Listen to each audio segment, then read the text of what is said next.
agenda. If you all stand with me to the pledge of the flag. I pledge allegiance to the flag of the United States of America and to the republic for which it stands, one nation under God, indivisible, with liberty and justice for all. Thank you. All right, first is thank you. Make sure your mics are all on, please. Okay, since we didn't catch that, we did call the meeting to order at 6:30. So we'll start with the staff and student recognitions, and first is Colin Bennett, who earned the rank of Eagle Scout. So Colin, if you want to come forward. If you just want to grab a chair. Can you check to make sure that microphone is on? Just the green line. Green? Perfect. Thank you. Okay, if you want to give us just your full name, what troop number, and then tell us about your project.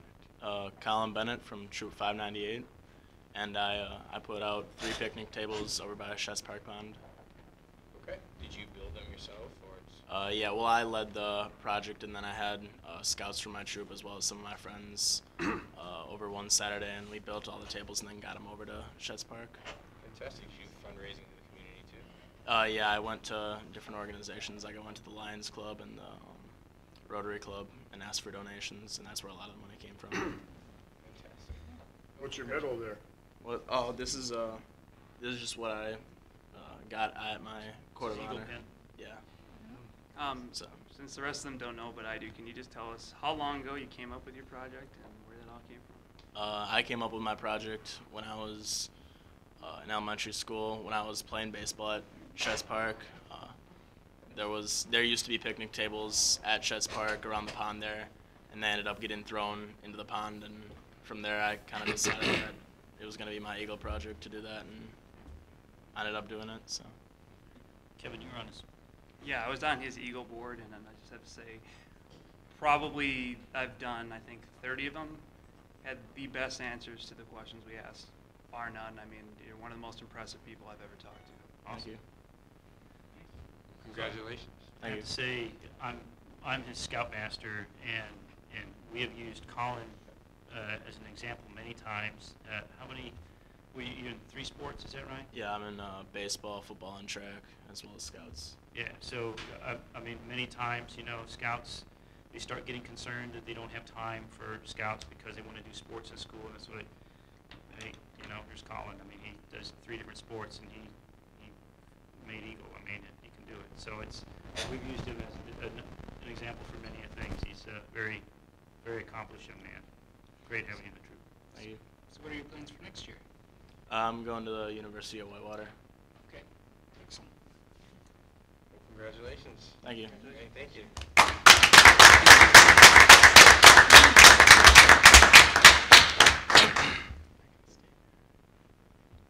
Okay. Next is WSMA Exemplary Soloist nominee Sam Hinkle, and Michael Zenz, the band director, is going to introduce Sam, and she's actually going to perform for us as well. So, hi everybody. My name is Michael Zenz. I'm a music teacher here at the high school and also across the street at the middle school. Joined the Whitnall faculty in fall of 2017. We're just wrapping up a pretty exciting portion of the year in music, and that's the solo and chamber music unit. The majority of the work that we do in band, choir, and orchestra involves students making music in a large group, 20, 30, 40 students all at one time. Around the spring of each year, students have the opportunity to make music either as an individual or as a member of what we call a chamber ensemble, which is music that's performed without a conductor. Usually smaller groups, duets, trios, quartets, things like that. Then our statewide music organization, the Wisconsin School Music Association, sponsors a series of district solo and ensemble festivals where students can perform their pieces for a judge and earn a rating on a route very similar to what they do here at school on their assessments. So Samantha Hinkle, she prepared a Class A solo, which is the most advanced level of piece of music that a person can prepare. And at the district festival, she earned a rating of 1 star, which is the highest rating that one can earn. And if you earn a rating of 1 star at the district solo and ensemble festival, you then qualify to perform at state. State was the 5th, right, May 5th? And at UW Parkside at the state festival, Sam was an exemplary soloist nominee. So judges listen to performances throughout the entire day, and they can pick one or two from their room that they heard the entire day and nominate those performers as an exemplary soloist. Sam is the first. Let's see. WSMA has a little bit of an archive, so she's the first exemplary soloist nominee from Whitnall since 2016. We had a cellist in 2016, and the first one from the Whitnall band as far back as the archive goes, which is only 2015, but in at least the past 4 years. So she's going to be. Are you going to play all of it? It's about 5 minutes. Should we prepare it? Please, Rock on, man. absolutely. Yeah, so If this you is feel a comfortable. Introduction and Dance of Joseph Barat.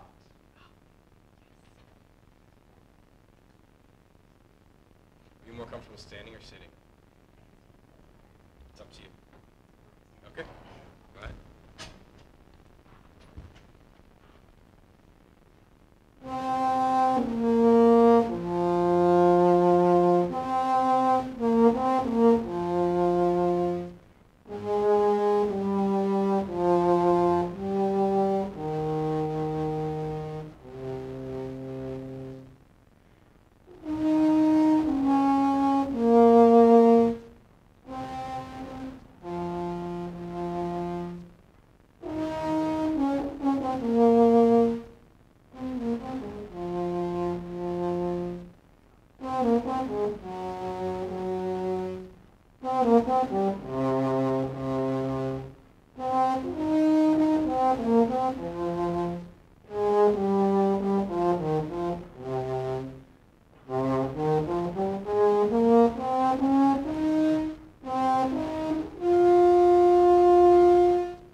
Thank you for coming tonight. I know this was last minute. We planned it, Friday, so thank you. And Mom, thank you too for making this work and coming to perform. And you were a sophomore, right? So fantastic. So hopefully we'll see you here the next 2 years performing in front of us again. But this was fantastic. Thank you. And Mr. Zenz, thank you for... Another little feather in Samantha's cap. She's only been playing the euphonium for just over a year. Wow. She was playing the trumpet before that, and she just hustled and worked really hard, and she is making great sound, so well done. Thank you. And speaking of hustling, since this is student and staff spotlight, I think the number at last count was from 8th grade to freshman year, 30. And this year we have 9. So speaking of hustling, just a credit to you and Mrs. Marmon for the work you're doing in growing the number. So as of this year, there's 9 freshmen, and next year we have 30 registered. So thank you for the work you're putting into it. That are going to keep with it. So thank you. Okay, on to item 4, discussion and future action items. A is 2018-19 technology purchases. Yep, so any purchases above $25,000 we bring to the board per our board policy. And with our technology purchases coming up for 18-19, obviously a lot of that work done over the summer. So we wanted to get this on the board now to be able to get orders in and what we need to do to get equipment here in July, or in the case of Chromebooks, get them here on time. So the exciting part, this is kind of just another offshoot, and if you have technical questions, don't ask me, ask Chris. But I'll talk about the budgetary piece, because what's exciting here, just another offshoot of the referendum, is that obviously with the passage of the referendum, we're able to handle a lot of building needs throughout 18-19. And so that takes pressure off of the buildings and grounds budget. If we weren't to be able to pass that, there would have been some real sacrifices and choices that we would have had to have made. In this instance, though, since most of our B&G stuff is going to be handled with the referendum for 18-19, we're able to kind of look at what really was the technology plan implemented a few years ago, and we can kind of get some things that not only were in 18-19, but in 19-20, and bring them into the 18-19 fiscal year, and really be able to plan ahead for the next 4 to 5 years with these purchases, but then not have to worry about this infrastructure for 4 to 5 more years again until technology catches up with us at that point. But what it does is for 19-20, in an uncertain budgetary year, this will free up about $200,000 in the 19-20 budget that we can then have at our disposal should we need it, depending upon where budgetary variables come with the new biennium, or hopefully if we are able to maintain funding or even increase funding with the next biennium, we can funnel those dollars towards the B&G projects that we know that we still have to do. And so we're kind of just making a trade-off to bring in some technology purchases this year instead of waiting with uncertainty. We have the room to do that. So that's what excites me. But as you can see on here, number 1, this is going to be our largest Chromebook purchase. We just made a purchase back in February for 2 classes. This is going to be 3 more classes for 18-19 school year. It's the only time that we're purchasing 3 at one time. We'll be on a 2 cycle after that, so that's part of the savings that we'll see after this year, the nicety of having to be able to fit this into the budget now.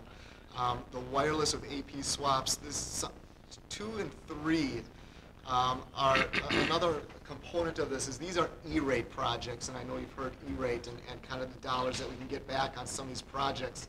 19-20 is the last year of E-rate, and so what we're looking to do is bring some of these projects that are E-rateable and bring them into the 18-19 school year as well, while there still is the dollars there. 19-20, there won't be any guarantee of those dollars, and so while these are things that are a component of moving that whole technology project that we did to go to 10 gigabytes, most of that is connected to that as a continuation of that project to make it usable, as usable as we want it to be. So to be able to do this, just the firewall on number 3 is an offshoot of that big project. All these things had to be bidded through the E-rate process, so we got 4, we put them out on a website. Chris obtained 4 bids on each of them. In each instance, there were a number of times in which companies weren't able to bid on everything, or they weren't compatible with what we were asking them to do, or weren't compatible with our own technology. We ended up going with Source One, which was the lowest on the majority of the bids and actually bid on everything. And so we have a long-standing relationship with them, and so we weren't surprised that the numbers came in lower, that the bids ended up the way they were. We expected that, and it ended up being the way that it came out. So all these components coming together, obviously a large amount of purchases here, but sets us up really well for the next, let's call it 5 years with these projects. And again, the financial flexibility that we'll see come 1920, really beneficial. So I'll open it up to questions that, again, are probably more towards Chris than me. I just have a really quick, easy question. Yeah. So how much were the Chromebooks in February? They were under 2. They were Wow, so right that's around 2. a pretty significant difference. It's worth the extra fee. This is what we're, yeah. Yeah, that's what we jumped in at that time. We can't leverage a lower price with that many Chromebooks. No way. I think we're getting a discount here with that, The 250, the 25.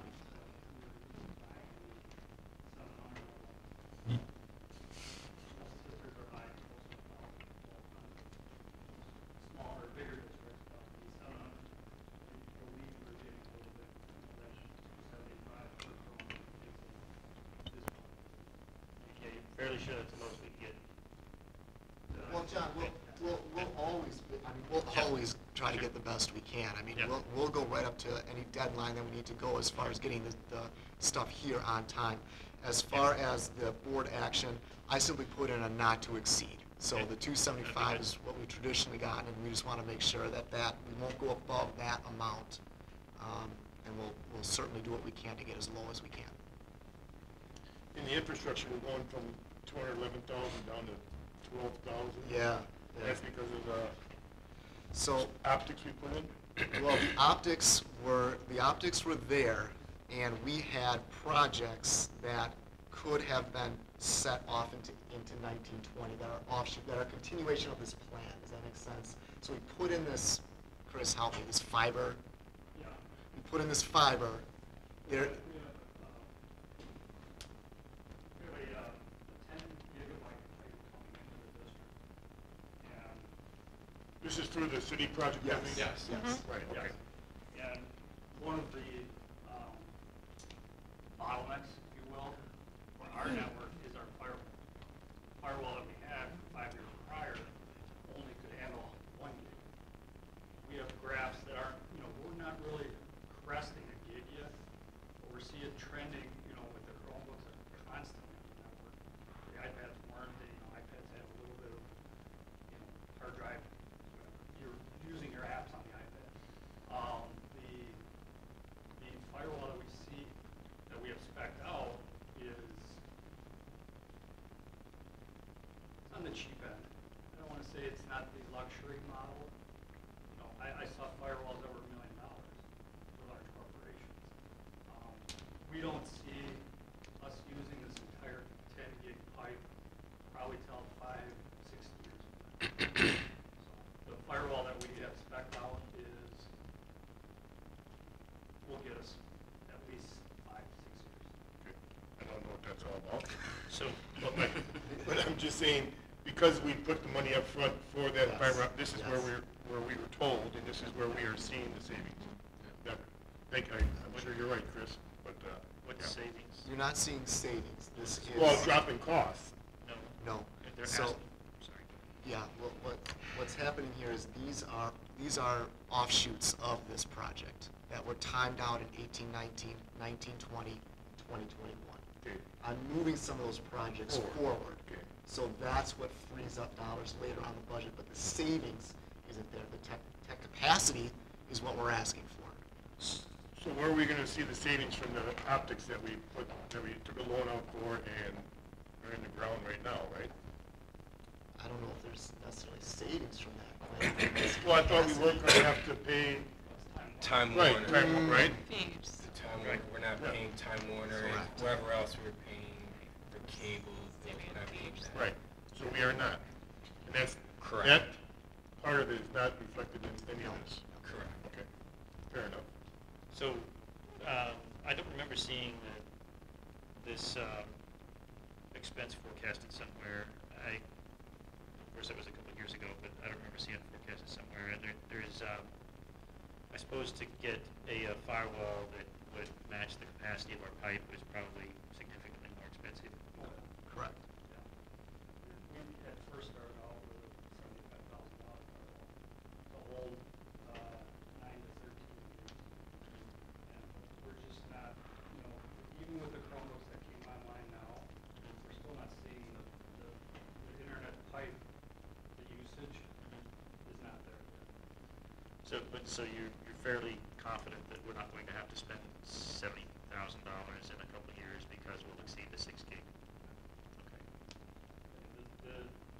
Sure, if we want, if Mike's gonna give us 75 grand, sure, but as soon as you take it out of the box, there might be a $75,000 one that'll hold 20 Gs. So,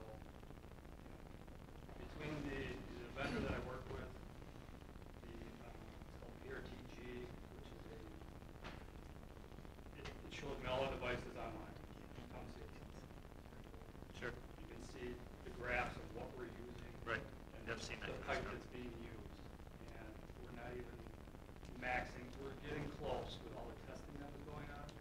We're getting closer on there. And during, I like to watch during March Madness.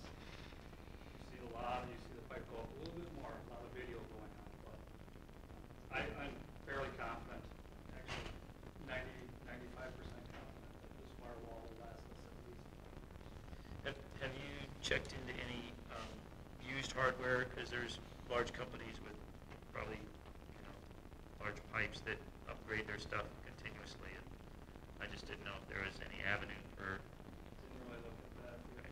With this, we're getting their warranty. Yeah. And we have to follow certain processes with the E-rate to get Right. 25 to 30% back. So this is the actual cost. This doesn't even include the actual 30% back that we should get for the program. So you have to follow certain guidelines through Yeah. that to be able to get that. We don't have carte blanche to just go out wherever.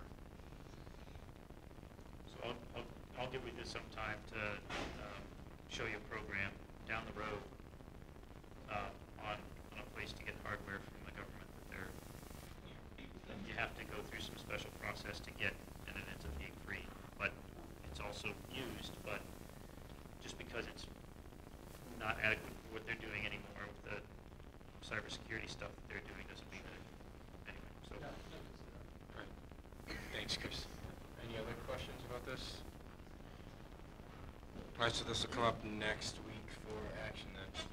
So on to B, late registration fees. Sure. So this this was an issue that came out August of last year. I don't know if you recall Dr. Olson sending out her own little message to everybody. What were the numbers as far as not registering? Do you remember? It's like 25%.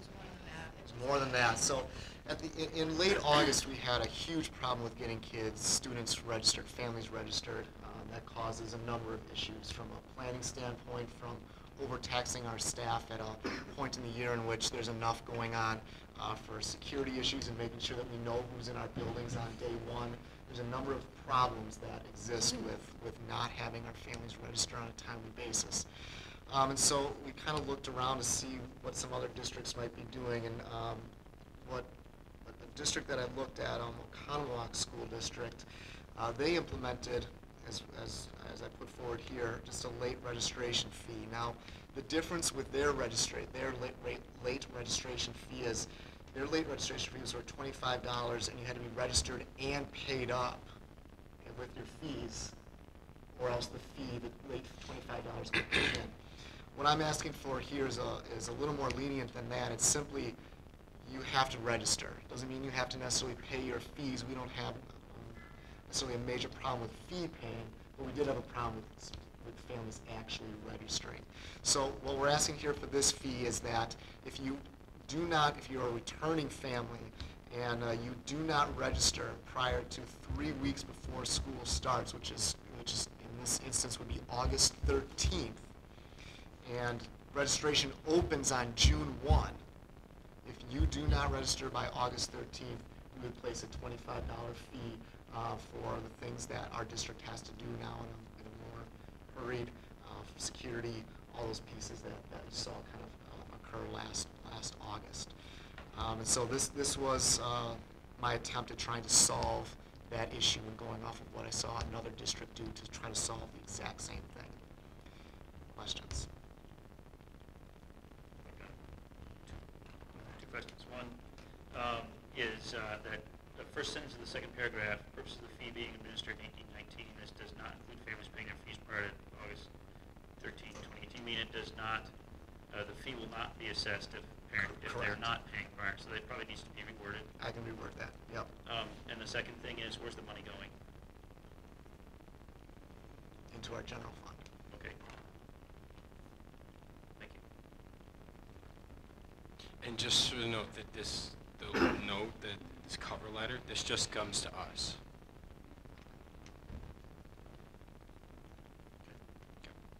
Still reworded. Yep. How many sections did we have to add last year, late in the year, to accommodate people registering? I think our biggest concern is open enrollment. We're unable to play, as you know, and we ended up with 50 more resident students last year on top of it, and so it was like 35 or 40% of our kids were not registered when I had to do that personalized voicemail out. It was really scary to us because we're playing with that open enrollment thing right up until there, and as you know, we have a large, it's third grade this year, Chris and Lori, that we have only one open enrollment, that they're all resident students, and I mean, the phone line, parents are getting very urgent at the point, can I get a kid, and we can't say yes or no at that point, and so parents are trying to find out where their child's gonna go.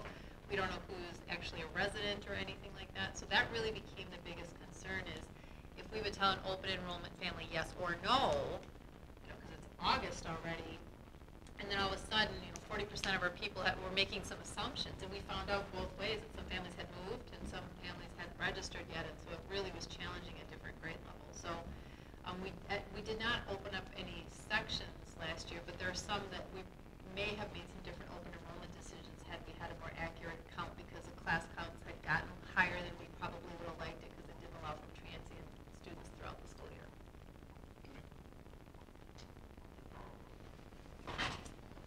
So did this solve the problem in the other district that you mentioned? Oh, yeah, they saw it now they're asking for fees as well, so it solved that issue too. They said, I didn't get any direct stats, Nancy, but she simply said it certainly helped. And that's what her email stated. So, when you see that out there, this is a fee that nobody has to pay. Nobody should pay this Right. fee. This is 2.5 months from June 1 through August to be able to register and begin. And then you said, I'm sorry, so you said about returning families registering?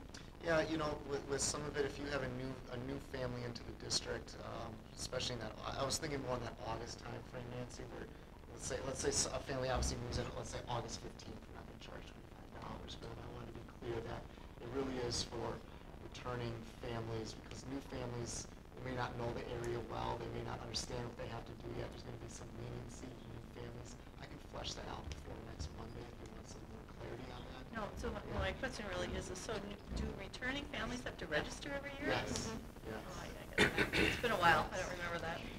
Okay. Yeah, Double that was check more your my address, question. email, all of that Okay. stuff, and pay. And even now with emergency, with us going through that drill, making sure if calls do have to go out, that we have accurate contact information. I mean, all those things that we want to make sure we have from our families. I was going to say that fee is only going to be as effective as the communication, letting them know that there's a fee.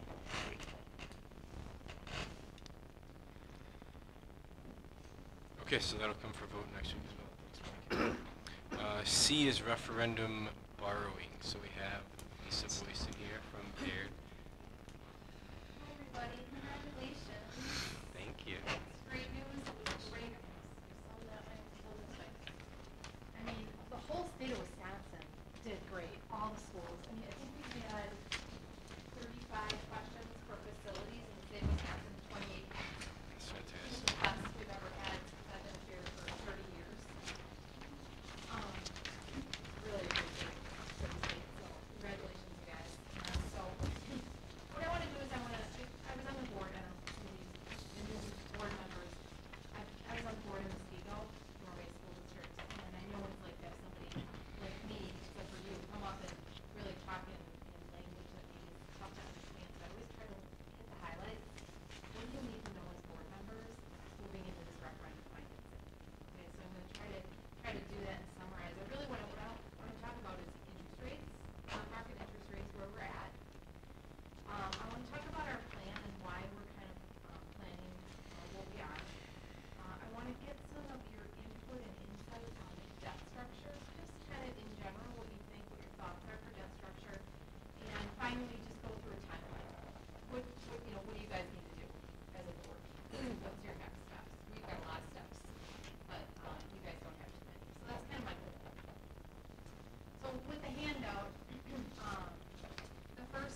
exactly how does the bond thing and the referendum and all that, how do they interrelate, and what order do we do stuff?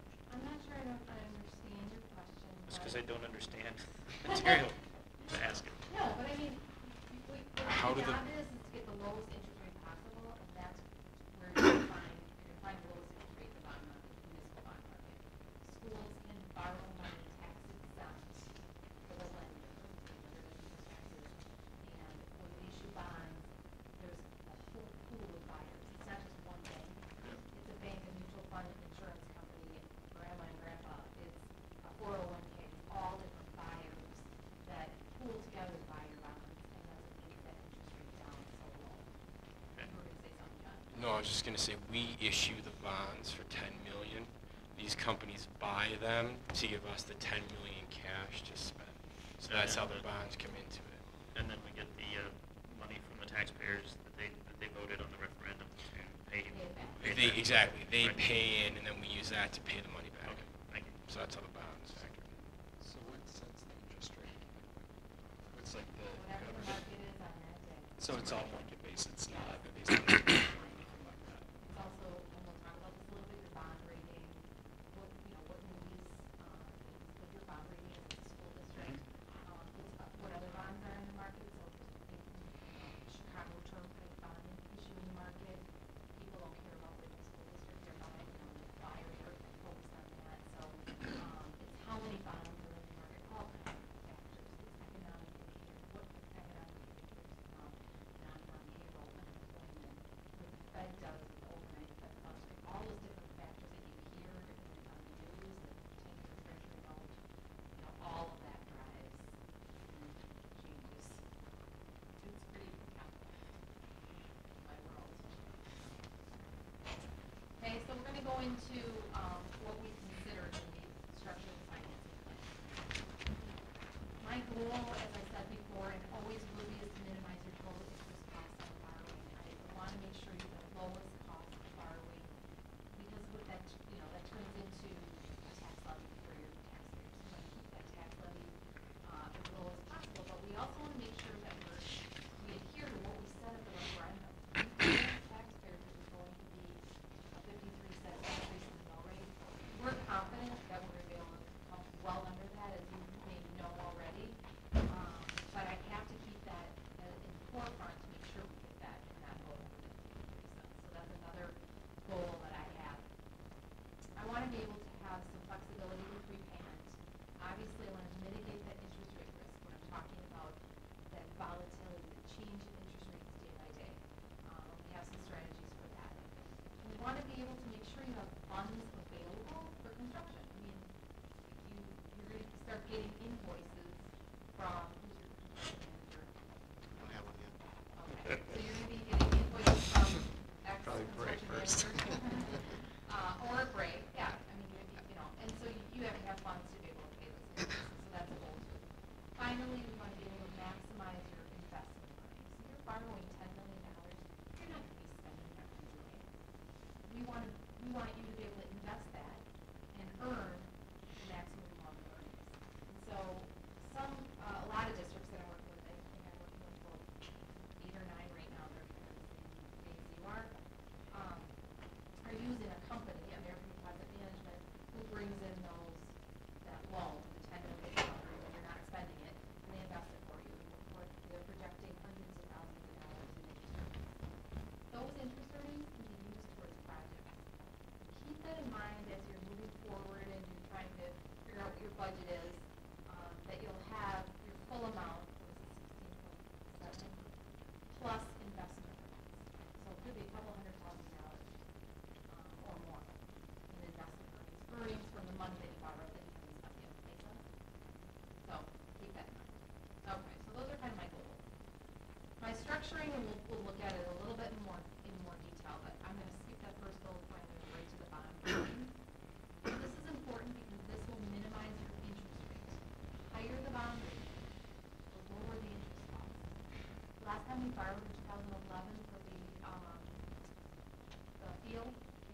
I didn't. We did, but we paid it off, yeah. Plan aid, but when we did borrow, we still wanted to keep low interest rates, and so we Combs AA2, Muskego, McGonigal, Greenfield, Greendale are all AA2s. Does that mean you're gonna be a AA2? I don't know, but I'm gonna try very hard to get AA2. How is that, If you start with a AAA, there are Right. only 5 districts in the state of Wisconsin that are AAA. The Wauwatosa, the Elmbrook, Middleton, some of the Mequon, bigger, suburban districts. And then there's a handful that are AA1, and you would be AA2.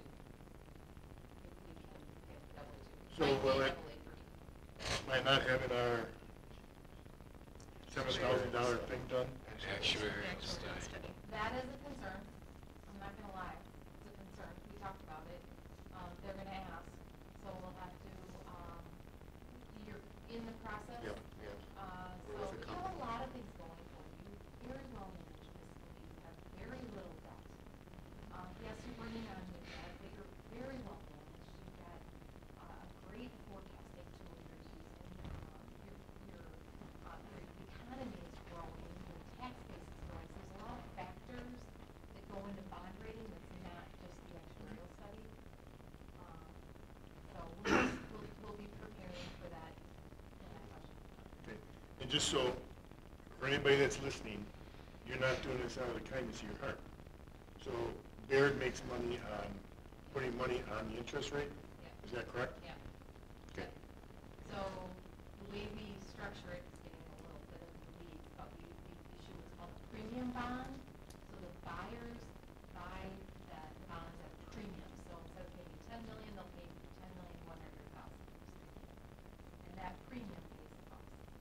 So bond rating, bond attorney, Baird, and disclosure It's the counsel. cost of doing business. And in the end, it doesn't come out of the 10 million. So keep that in mind when you have these proceeds.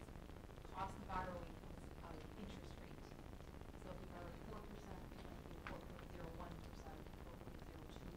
in the end. So if we see a difference, that's what it is. So the interest that we accrue, so we were approved for 61. So the interest can push us over 61. Yes. Yes, we're not actually borrowing that. Okay. So We- borrowing we- that, so the cost of it can go over just based on. Not the cost. The actual amount we end up with could be more. We wouldn't have to pay it because it's money earned. Because it would be income earned. Interest earned. No, at closing, if we're talking about the same thing, you're gonna get 16,100,000. We mean the interest earned if we get the earnings, exactly. So we could end up with 16.5 in the end total. The project's done. Maybe. I'm just saying, it's fine, 16.3, whatever number you want to throw out there, hypothetical number. Yeah. But we'll only be required to pay back 16.1. Anything above that could potentially be interest earnings. We wouldn't have to pay that back with taxpayer money. Yeah. And the interest that we pay her, or not her, but Baird and whoever else, is gonna be included in the 16.1, yes. Okay, so We would, that number is included, is all inclusive. so the interest rate is included in that 16. So, Cost. Yes. Lisa, on the earnings, the interest earnings, that it's invested until we start needing it, Yeah. and we make interest or we make Yeah. earnings on that. That is still part of the referendum money in the sense that it has to be spent on the referendum project. So we don't just all of a sudden get a windfall that we can go spend anywhere. That's gonna be reinvested in the project according to the referendum. Yep. So a lot of times, about 3 years later, we borrowed 16.1 million, we earned $200,000 in earnings, and we have 100,000 left. What do I do? I got money left over and the project's done. First thing I say, go back to the referendum question. I don't know if you remember, but about you guys reviewing that referendum question. It's on the ballot. If it's not on the ballot, Can't spend it. you can't spend it on. If you wanted to put a parking lot in and that's not in that question that was on the ballot, you can't put a parking lot. And I've had that happen. Most of the time, if you call me up and say we have extra $100,000, we will find something. But sometimes, and we did this in Muskego when we built the high school, we just took the extra money and offset our tax levy, put it into the debt fund. Said, you know what, we're not gonna levy this big of a debt payment. We're gonna use $100,000 of leftover towards our debt.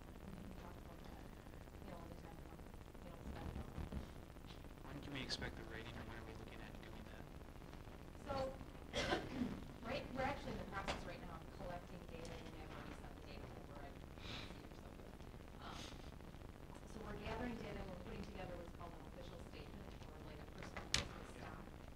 Stocks are called a prospectus, bonds are called official statement.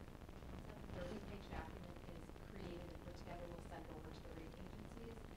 I say rating agencies, Moody's, send it to Moody's. Moody's will take probably a week or two to look at it, and then we'll have a phone call, which you may be interested in joining us, and board members will sit in. Well, we'll spend an hour with the rating agencies. Have you ever been on a rating call? I'll work with you. Because I've been on probably 3,000 of them, so I know exactly what they're gonna ask. And we'll sit with the rating analyst and fill in the lots, fill in the blanks that you couldn't read in the official statement, if it's your audit or your budget or your actuarial study, or whatever they're looking at. And then shortly thereafter, like usually about a week after that. So, end of June, July, we should have the bond rating. When are we determining our maturity structure? We'll talk about that next week. Okay, so that's a little bit on the bond rating. A little bit on why, as a board, you need to know, you need to be able to answer when you're pouring in the grocery store, why are we borrowing this in 2 chunks? Why aren't we just borrowing the whole thing at once? And the reason why we do that is actually a slide, go to the next slide, but we're gonna keep these bonds what's called bank qualified. So if a school district borrows 10 million or less in a calendar year, the bonds are considered bank qualified. So the first phase is gonna be $10 million, or close to it. Might be a touch under if the rating be lower by going under 10 million. But that's so you're gonna borrow $10 million in 2018. Bank qualified means essentially that banks can bid on bonds. So that opens up your pool of investors. Now you've got not only mutual funds, insurance companies, 401ks, and grandma and grandpa, but you also have banks. When you have more bidders, your interest rate goes down. So 35 basis points right now is the spread differential, which is about $600,000 interest cost on a $10 million borrowing. So you if we, you pay $600,000 more in interest cost if you borrow it all at once. Okay? Risk being, we don't know where interest rates are going to be next year. We're taking that risk because, and almost every district I'm working with is doing that. Because when I go back and do the math, it makes sense to just mark. So the reason why you're chunking it out, you're doing 10 million this year, and the rest next year is really twofold. One, you don't need all the money right away, right? Because you're not spending it. Why pay interest on all the money? But two is to keep that first piece bank qualified. Get that lower interest rate. Because right now that spread differential is 35. That changes, it could be 25, it could be, I've seen it 70. So it changes. This is just a snapshot in time that says interest rate differential is 35. Okay? Makes sense why you're breaking down those 2 borrowings? So then in the second year, you'll be patient or not be patient and wait, look and see what the market is and project it? I am going to do that. I'm going to watch the market. I think we'll probably lock in sooner rather than later, just again mitigating the risk of who knows where interest rates are going. Okay. Yeah, most of them, we could even lock in as early as like end of November. I'll never lock in in December, it's a terrible time to sell bonds, but November if it's good. And close in January. Okay. Wire the money to you in January, that counts, then bank qualification will be next year. One small factor that I know we've talked about is your cash flow borrowing. So it has to be taxable this year. Right. So it'll cost you a little bit more, but not $600,000, not that much. Okay. We'll talk about the repayment structure in a second. The last piece that can get confusing is there's 2 resolutions on the agenda.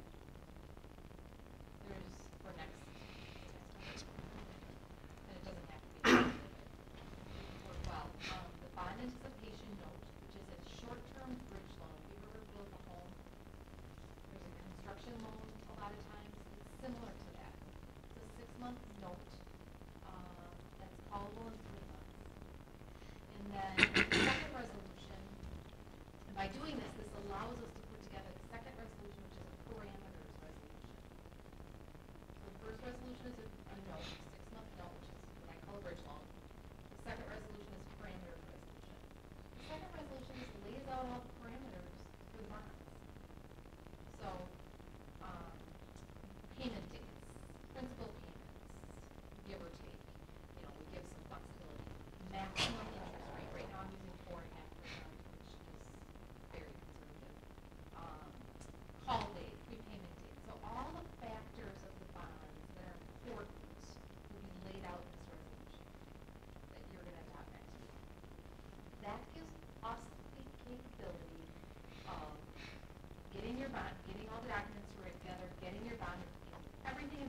once we have that bond rating, we can start watching the market.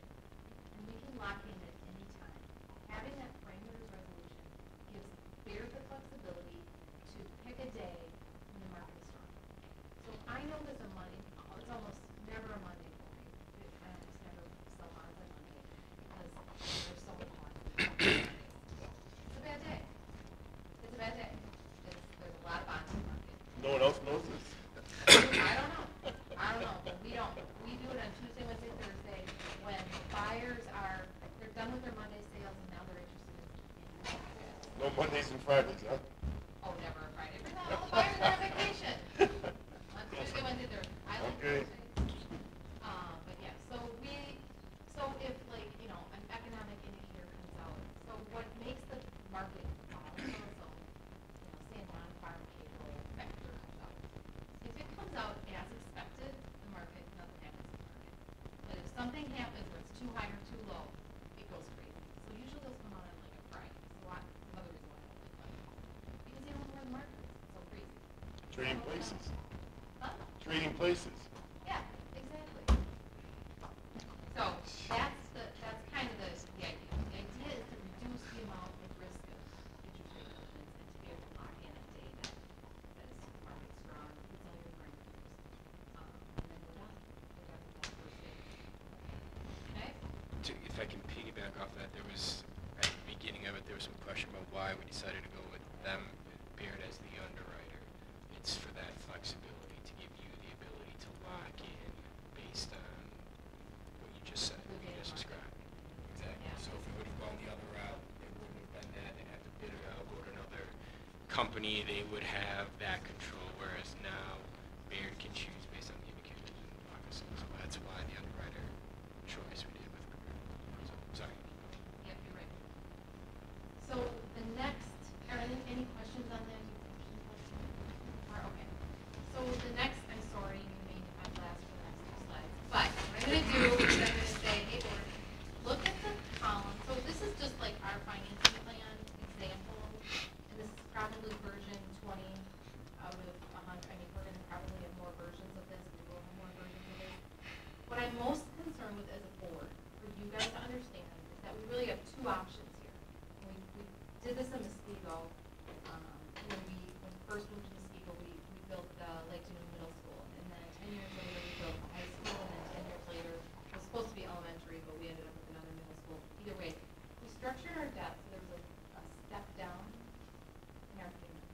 So we knew that in the future, at some point, we're going to go back to referendum. And it started, like I said, with the middle school, and 10 years later, the high school. And we might not be exactly 10, but the idea is to look into the future and say, do we want, which is the top version, which is equal payments all the way down, so you're looking to the right of the box, kind of with that pink color. Do we want our payments to be $1,140,000 all the way down for 20 years? Is that what we want to levy for principal and interest? Or, on the bottom box, we levy a little bit more in the first 10 years. We levy $1,004,000 for your principal and interest payments, and it drops after that line. And it goes down to 7. So it's kind of forward thinking. If you say to me, and I've had districts say to me, we're not doing anything for the next 20 years. There's absolutely no way we're going back to referendum. We don't need any more facilities. Our facilities will be great after this. I would say go with the help. If you say to me as a board that we know we've got some elementary, middle school needs that we need to feed, we're going to have in 10 years, and we're going to have to expand, we're growing, whatever it is, then I would look at a version of the second. I'm not saying this is exact, or in fact, it probably isn't. We've talked already about how we might want to modify or tweak it. But again, the idea between the two structures, the two payment structures, is do we want to drop? So I'm looking. Well, the impact is going to be 7.73 as opposed to 0.53 that we, how do we say that to the people?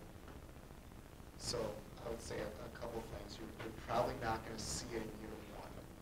Year one, this next year, you're not going to see that.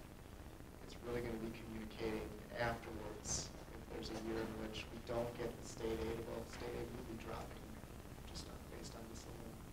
It's really communicating forward how do we set ourselves up the best. It's the same thing that we ran into in that public meeting. You know, how can you forecast a new round and live beyond 2 or 3 years is nearly impossible. I think years 1, 2, and 3, we can be strategic in a way with the 1.4. There's probably still some things we can do in 18, 19 to be able to set aside some dollars to mitigate tax fluctuations in years 2 and 3. Beyond that, though, in years 4 through 10, it's hard to do that.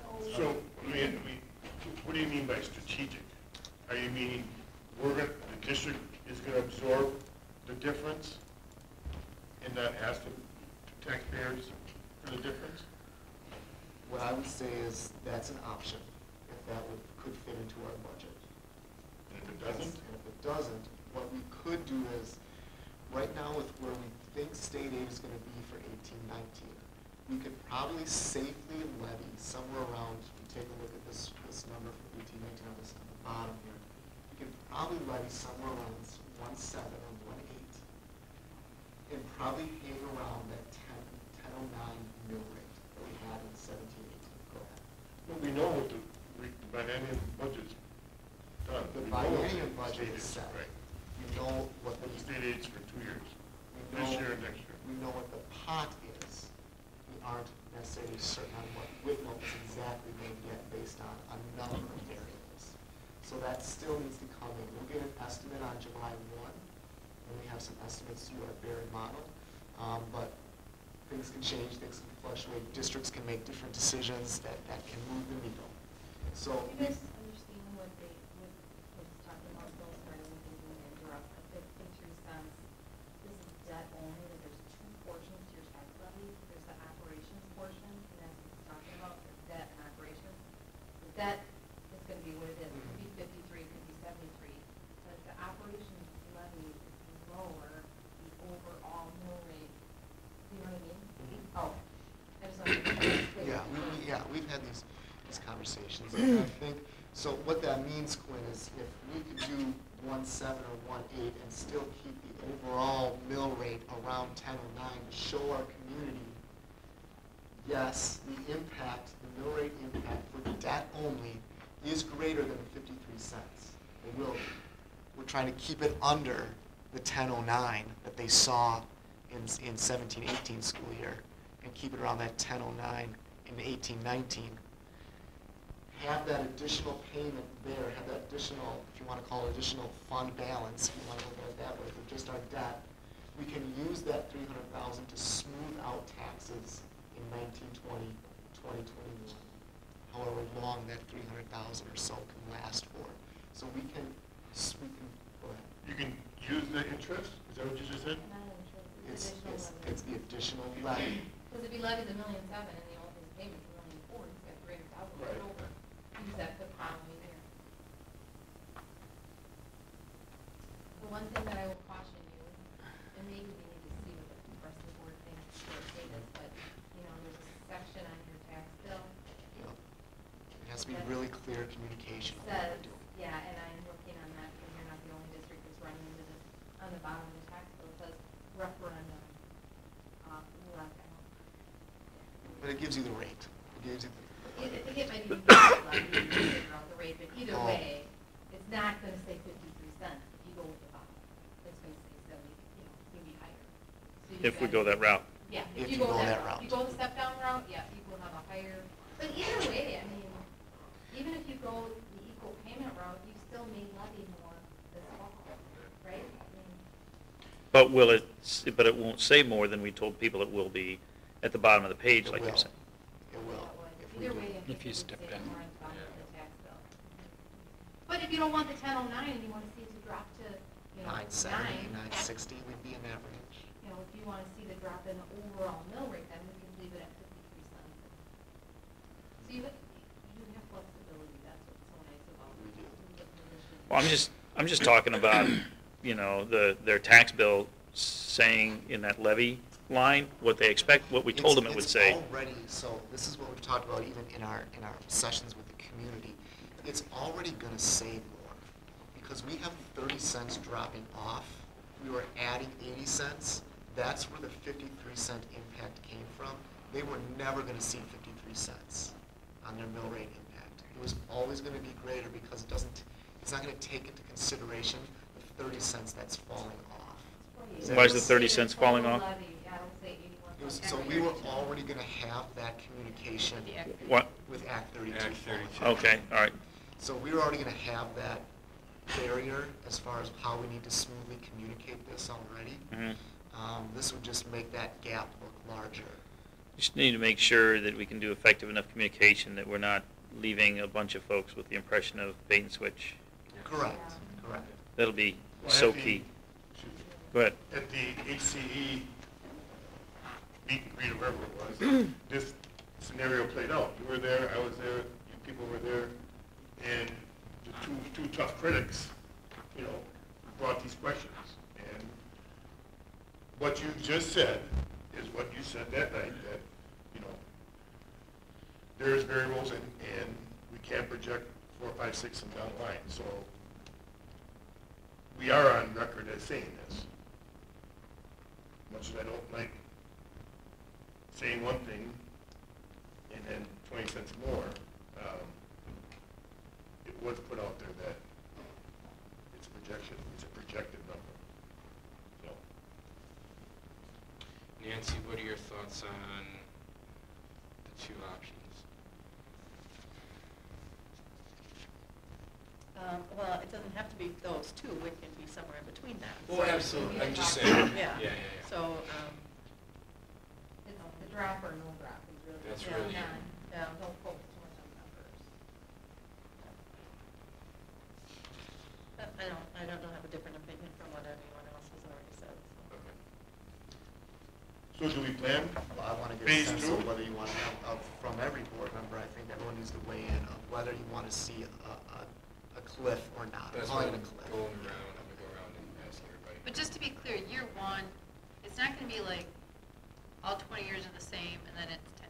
This year one, no matter which of these options you're gonna have, is gonna look different than the rest of the years. Either years 2 through 20 or 2 through 9. Year one is going to, because we can predict that. And we were very clear on that. Now, add tax bills and all of that stuff, it gets very confusing, without a doubt. But we were very clear that in that year one, no matter what we did, and we communicated that every single meeting, that's. 1009 mill The rate is our 1009 focus. is that focus. That's all we can predict. We said we can only go till year one. But we know no matter what model, no matter what, this year one is going to look different in either one of these cliff or no That's why I cliff. have a target levy question mark.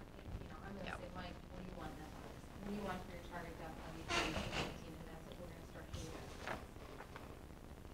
So do we have a phase two? After that, it could be level, or after that, it could be a drop.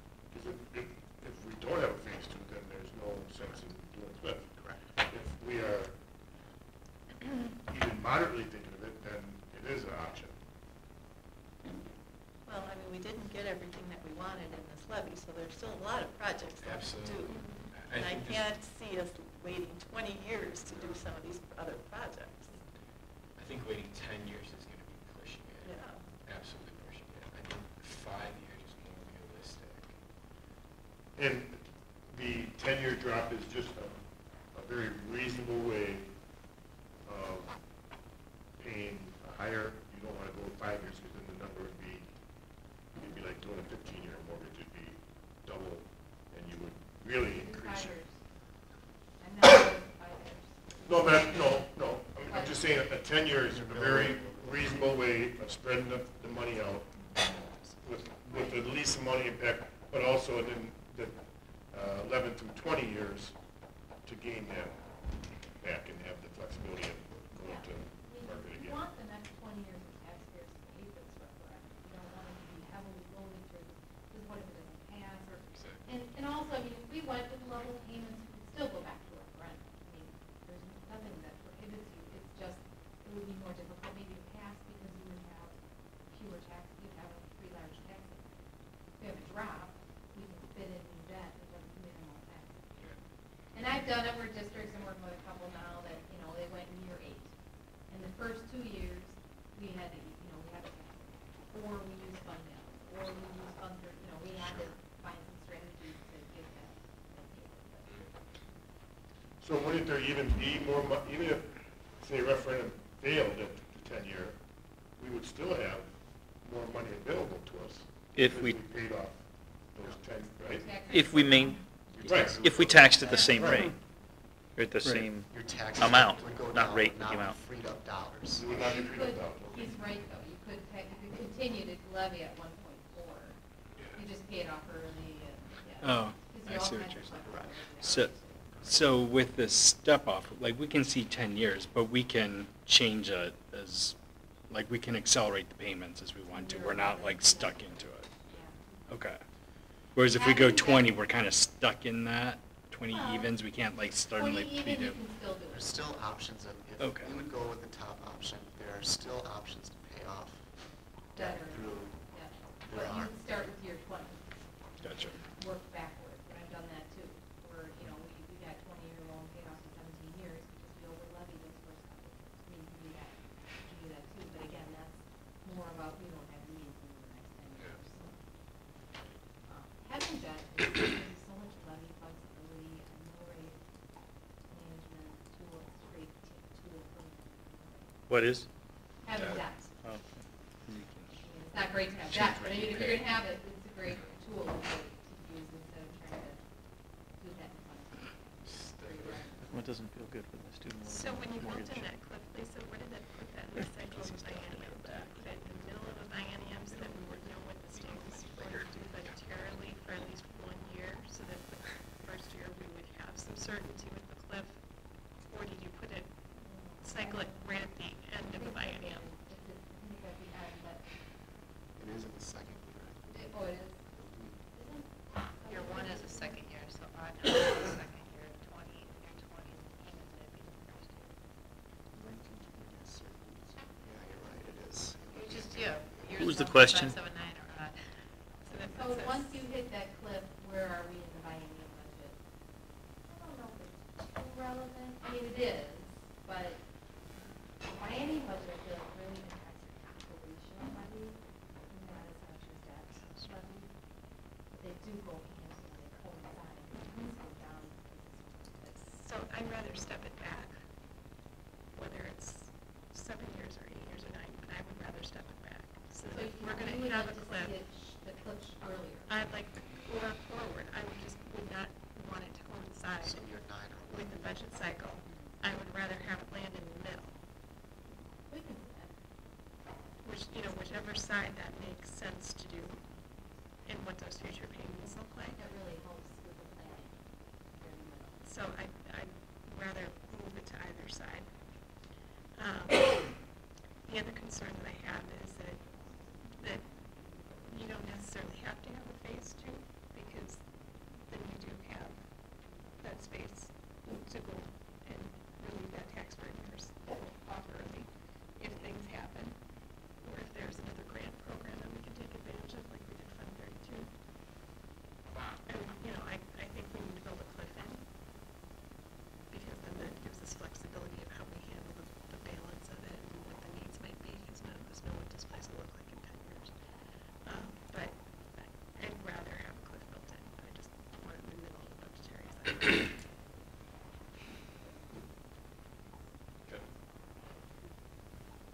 I like the idea of what Stephanie's saying, although, I don't know, it just seems like such a larger burden on the people that are living here now for the next however many years versus the people that are gonna be here in 9, 10 years or whatever it is. And with the market of how houses are right now, it might be a more burdensome impact on our taxpayers, I guess, is thinking it that way. I'm really indifferent as far as how we go here. And like you said, we don't have to have a second phase. We can just be a relief as opposed to immediately going back to something, but I don't have a for sure answer here. I like the step off. It makes sense to me. It gives you that flexibility, and you're paying back the people who voted for it are the ones who see the bulk of it. So, kind of like versus 15 years from now, they don't even know what the vote was. Yeah, I'm trying to understand where Kevin's going. As housing values go up, their property insurance is, I mean, their property taxes are going to go up, and a step off could provide for relief for that down the road. And I guess, so I mean, I can see, is that kind of what you're getting at? Well, I'm just saying, it seems like we're getting to the top of the cycle right now with how expensive homes are. And I'm thinking over the next few years, eventually it'll drop off, but over the first 4 or 5 years of this, you're looking at very high property values. Yeah. Well, I'm not so sure. I mean, it took the the housing market crash to lower my taxes.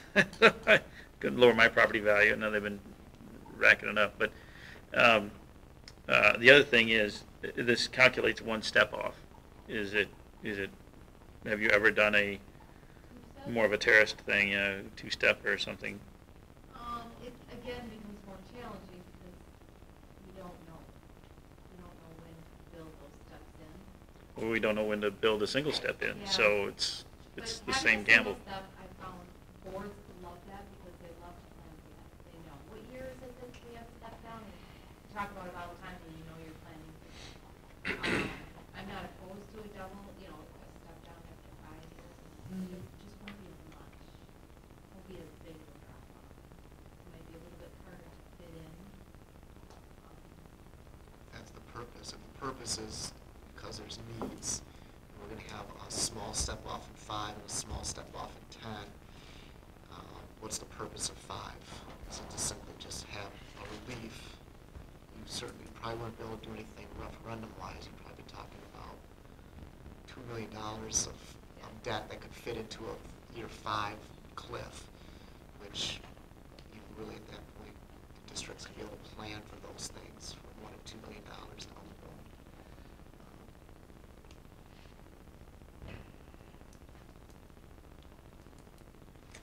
Well, I'm vacillating between indifferent and step off. Okay. So, I shouldn't say indifferent, I should say indecisive, undecided and step off. Better word.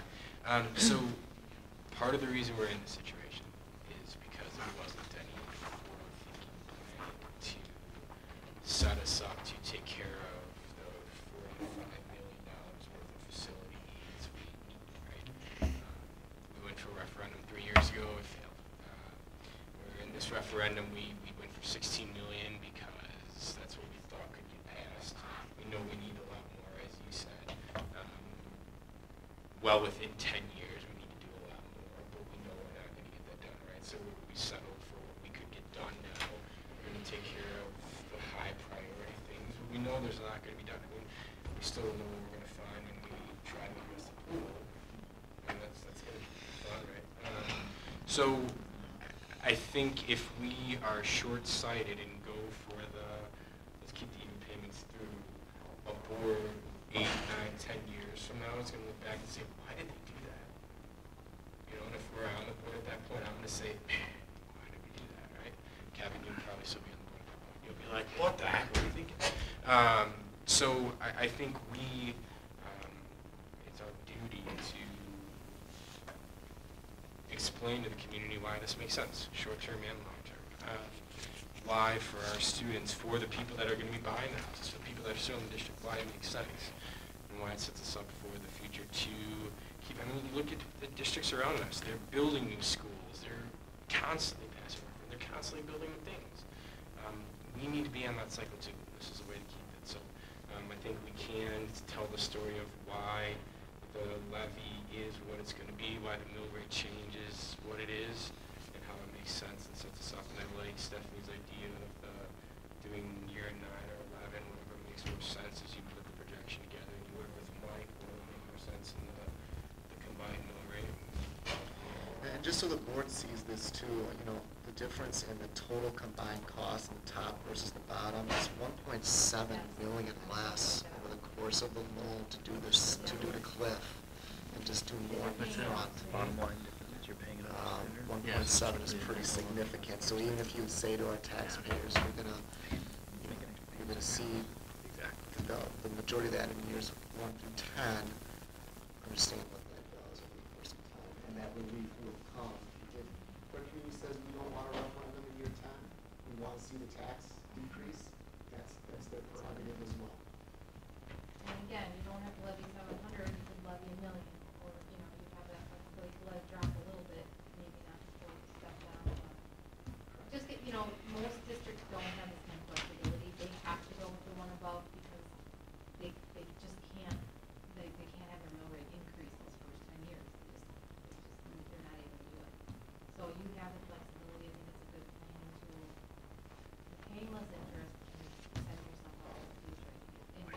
may not be, if we're finding this exact structure, we're gonna work more on it.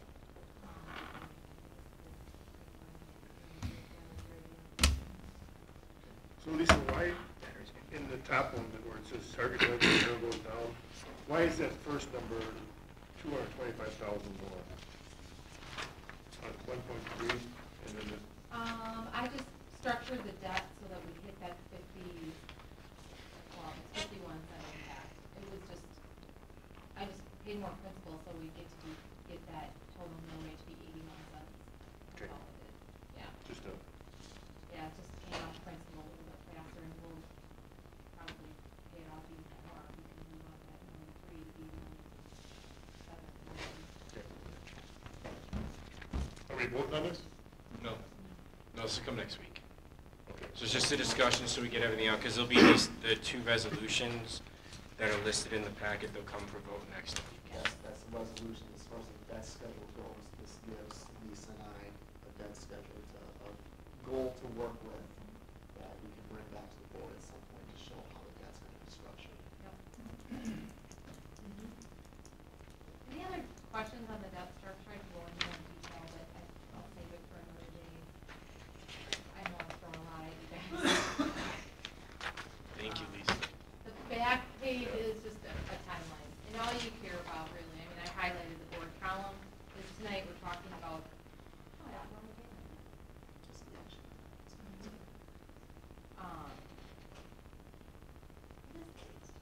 May 14th. Today's May 14th, I should say May 14th, but May 14th is tonight, we'd be talking about the financing plan, and then the May 21st is next for the board, because that's when you would adopt the parameters resolution as well as the note resolution for the first part. And then I'll come back probably June or July, once we have the bond review, we can review that, and then we can review the financing plan. Just kind of give you a recap of the structure and what we decided to do in later aid. We'll have more information in July, so it would be a good time, July or August, to give you an update. Thank you. Sound like a plan? Any other questions? No? Thanks very much. Okay, good. Thanks a lot. Have a great night, Lisa. Thanks, you too. Okay, we have one action item tonight. That's 5. It's personnel recommendations. Do I have a motion to approve? So moved. And a second? All right. Okay, we'll go to discussion. Just as a side note, there's a paper copy in front of you. There were 3 additional new hires that were added this afternoon. That's why the paper copy was printed out as right before the meeting. The updated document will be in the electronic file tomorrow, so it'll stay online as well. But any discussion or questions? What are the 3 names that you added? Is it Bottom 3. Last 3 So it's under lock. hires. Okay. Any other questions? Seeing none, all in favor? Aye. Opposed? All right, motion carries. 6A, strategic planning and student achievement data with Lynn.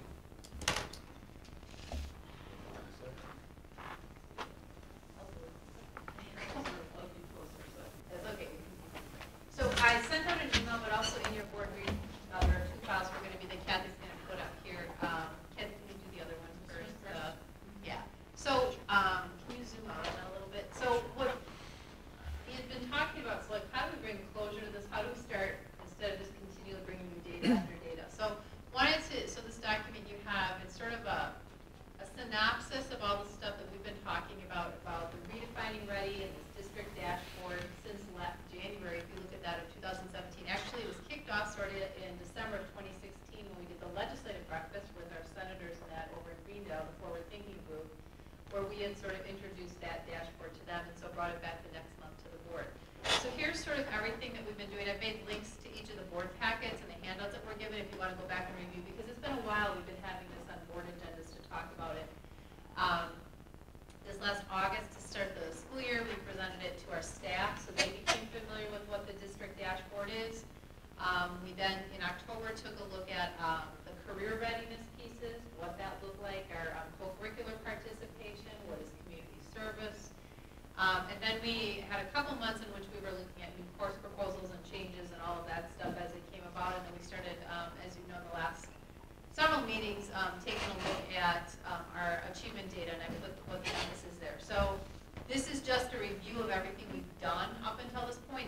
new, but I thought it was important to help you sort of navigate and create a table of contents. If you wanted to go back and look at any of that in the public, and Kathy will put it out in the handouts for tomorrow, if they're saying, hey, wow, this is the first time I've heard about it. Well, we've actually been talking about it for quite a while. And so this is just for you to go back and look at all of those types of things. So the second document that you have is sort of our conversation about how do we start to take all of that there and sort of bring it into what does our district, Whitnall district, dashboard start to look like. This is New Berlin's, this is not ours, but we had shown you a couple different districts. Lynn and I have both shared that we're in different groups as districts across the state start to look at how does it look like in our district. Different districts have taken a little bit of twist as we continue to say, who are we at Whitnall? What are our priorities? What do we value? Your district dashboard should talk about, you should be able to see that and say what our priorities are right now. So if you go to the second page of this document.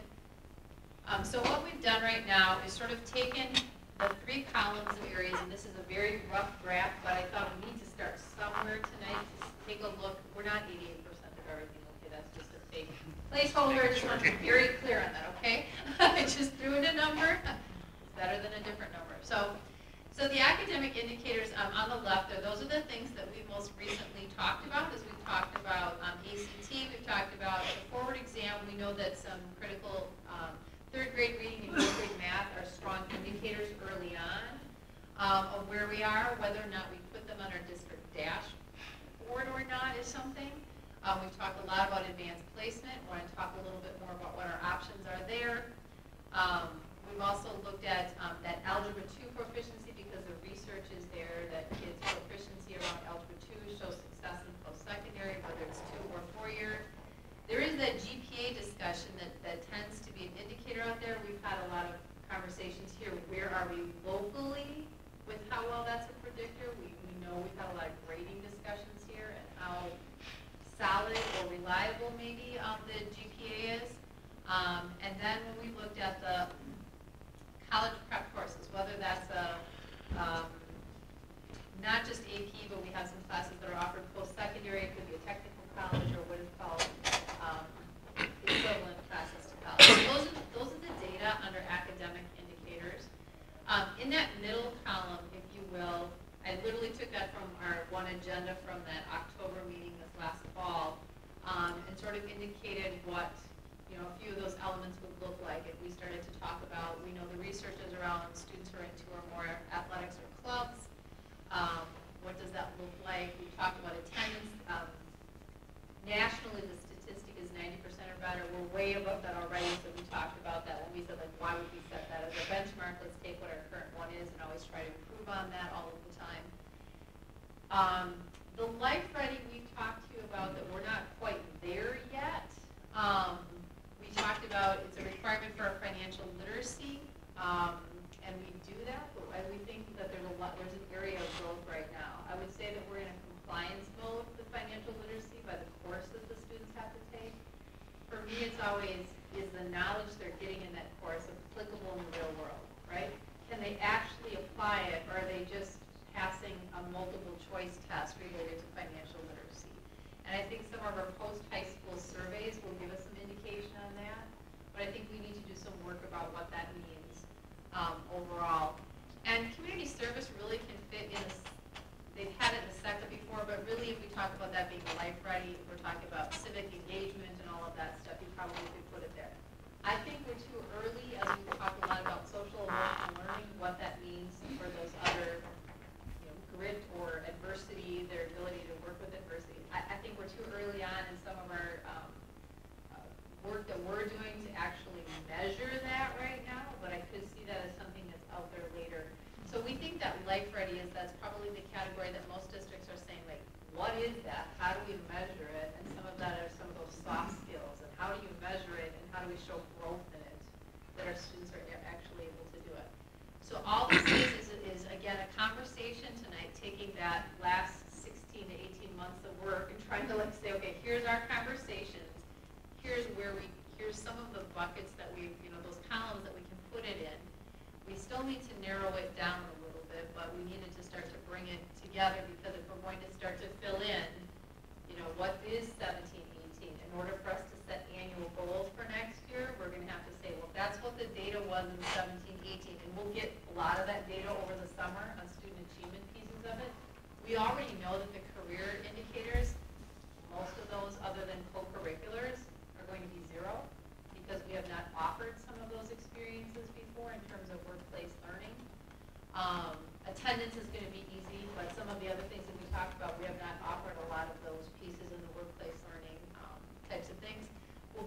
tell after we get back our ACT word keys, what the benchmark was for that also. So here's our first attempt about things where the board is like yay or nay. What else? What is it? We talked advanced placement. We never narrowed down what that means, but we're just tossing that there so we can start to get some semblance of what this looks like. So this would be the final dashboard. Behind it is where we would set the annual goals, specifically around which is student achievement. If you remember this year's district annual goals, we're getting a lot of things in place. We didn't have any real numbers or percentages in there, like improve the rate by 5%, right? That's eventually where you want to get.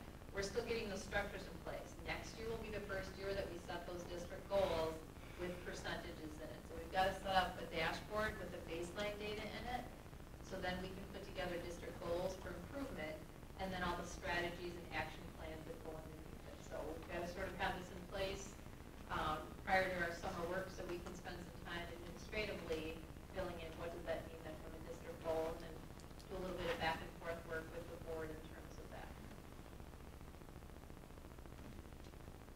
Can I talk a bit about for like citizenship grades in most schools? I think you can talk about that. So we're pretty, we're still trying to build that far right column, the life ready, and one of the things that we have been talking about is many schools are going to sort of a tandem grading system where you have the academic grade system, but then you've also got like a citizenship grade that partners with that. So you can have a 4.0 academic grade, and you can have a 3.0 citizenship grade, but it's a grade basically indicators on the soft skills that we're talking about just, how do you operate within the community, how do you interact with other people, how do you react to people, how do you communicate. So that's something we are talking about potentially bringing into all of our levels is that partner citizenship grade that would go alongside academics.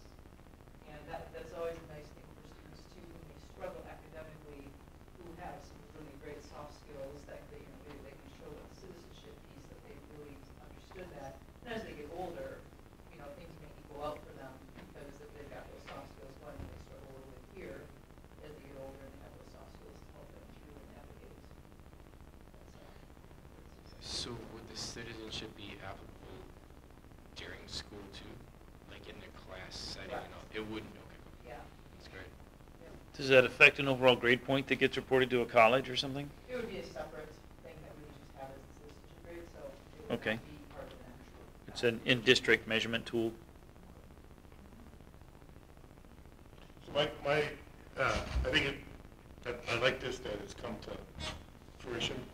So, but my concern would be the integrity with this. Are we just cherry picking? I'm not saying we are, I'm just saying, are we just cherry picking indicators or, that we look good at and we're not including the ones that maybe we don't look good at? I don't know, but I don't want that to be.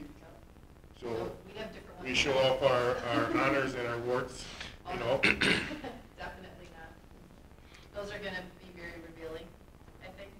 The other part of it is these are research driven in terms of where they, remember the redefining ready was based on the research that's saying these are indicators that correlate to success post-secondary. So we have to be very careful about adding something that either we looked good at but really had no correlation or at least some direct research on that showed that was even, people who have whatever, I guess statistics. So no, I don't think that that's going to be the case at all.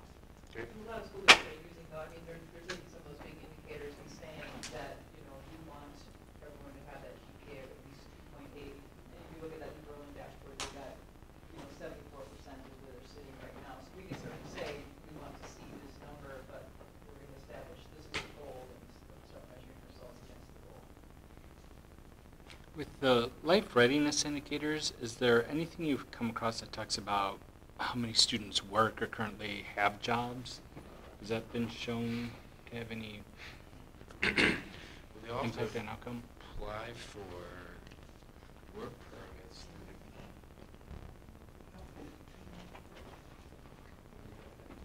Oh, yeah, a couple months ago. Yep. the. In the summer. As of a year ago. Last year. Oh, this summer. Oh, okay. Can you elaborate on what your statement, question, and the answer, whatever was? To Stephen's point about Right, I understood that, but I'm asking what this conversation was there, I didn't understand. As of 18 months ago, my son had to get a work permit through the guidance office to get Okay. a job. That we could have pulled those stats. They used to That would be have able- given Steven statistic for us to be able to Okay. collect work permits, but that's no longer, yeah. And then Mike said, no, a few months ago, that was. Governor. Governor Oh, changed gosh. that law, so we Okay. couldn't get that statistic right now. All right, Yeah. thank you.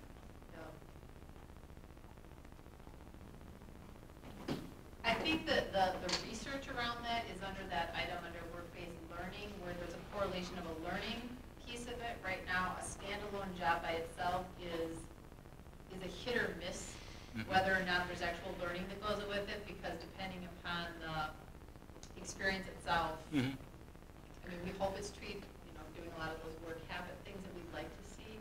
Right. But I think that it's a little bit harder to measure that. So I think that they've incorporated it under some of the school work-based experiences, which the school does have a little bit more control over. But The getting youth apprenticeship or co-op, or where there's the standards of it that they have to meet. Sure. Yeah, Yeah, I'm not saying that any work in general isn't bad, but.